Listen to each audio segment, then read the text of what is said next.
This week on the 5-Minute Book Review, we tune up the band and deliver sweet chin music to another WWE outing. This time it's the Heartbreak Kids, Heartbreak and Triumph. That's right, we're talking about Shawn Michaels' autobiography. Why Shawn Michaels? Why now? Well, rumors are he just might wrestle his final match this Sunday at WrestleMania 26, available on pay-per-view. So I figured it's the appropriate time to review the incredible career of the Heartbreak Kid, a guy who was hired, fired, and hired again in the 80s, a multiple world champion who is easily the best wrestler in the world in the mid-90s, yet a giant jerk to the fans and fellow wrestlers alike. In January of 1998, he essentially broke his back, but he went out 7 weeks later and wrestled Stone Cold Steve Austin at WrestleMania 14 in a 20-minute match where 3 of his vertebrae were grinding against each other.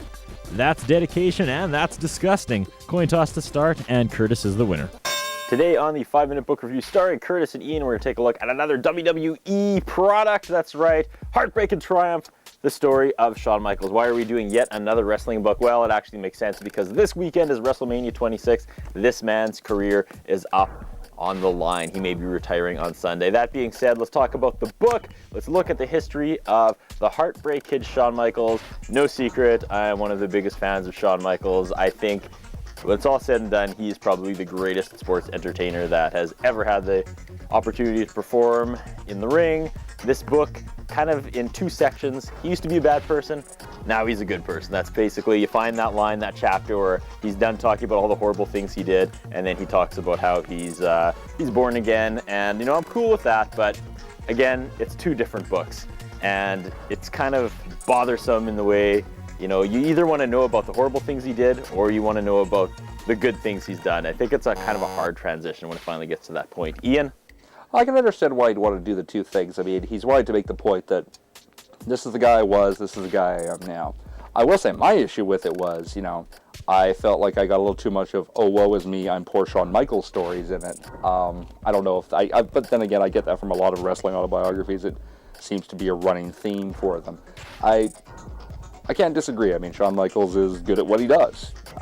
Is he the best of all time? I don't know, but he's damn good. I don't know, like I was reading it, I found him talking about sort of the heyday stuff of his career prior to the back injury really interesting. The days with Diesel and Razor Ramon and those guys, and bringing up Triple H coming up, that kind of thing. It was all very interesting, but at the same time, it kind of got to a point in the more recent stuff where I just found him more bland than I did. I don't know if it's just because he decided he was good now and he wanted to be a different person, but he just seemed less interesting, I guess. Well, that's probably because he is legitimately less interesting now, Ian.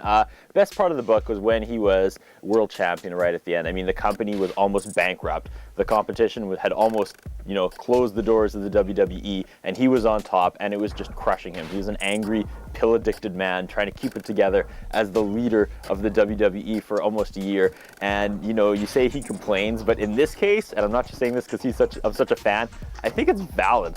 Like, he really did a lot for that company, and just all of a sudden it was all about Austin and The Rock, and he was done.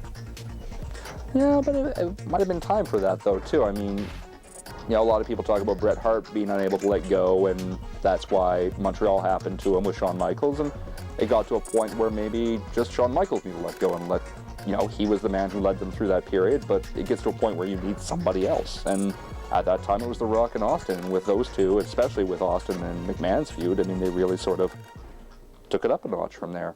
Yeah, I mean, obviously he could sense it was changing, Ian. They were about to usher in the whole Stone Cold Rock era, and Shawn was kind of the last of the old guard. But here's a guy who went in to WrestleMania and lost the belt to Austin when he was so beyond injured. He had no fluid covering 3 of his vertebrae, so he wrestled a 20-minute match with vertebrae grinding on vertebrae just to make Steve Austin look like $1 million. And after he lost, they didn't even tell him there was a press conference going on.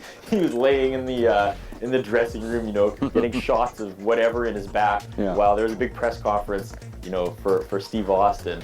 And I mean, you read that and you're like, man, that's a horrible thing to do to someone who just basically risked their life of living in a wheelchair for your company. But regardless, closing thoughts, Ian? Well, it's a good book. Like you said, it's got 2 very distinct lines in it. It's got, I'm bad and now I'm good. But I mean, at the same time, like I said, I think it's necessary.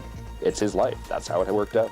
I kind of let him get away with a little more because he's Shawn Michaels, but the whole Yes, and you have a small shrine to him, I know. Those books where they are split in half, where it's like, hey, I used to be bad and now I'm good. It always makes me wonder if you're so good now, why do you even bother telling about all the horrible things he did with such glowing memories, And this book was no different. This is what I did that was so horrible, but that's the first 3/4 of the book, and it seems like he had a lot of fun. But this Sunday, WrestleMania 26, is he going to retire? No. No. I mean, he'll retire for 6 months or something ridiculous, as much as anybody retires. People only retire from wrestling when they die. Fair enough. Ian, as far as WWE books goes, this is probably my favorite. It was Definitely good. read it. Definitely.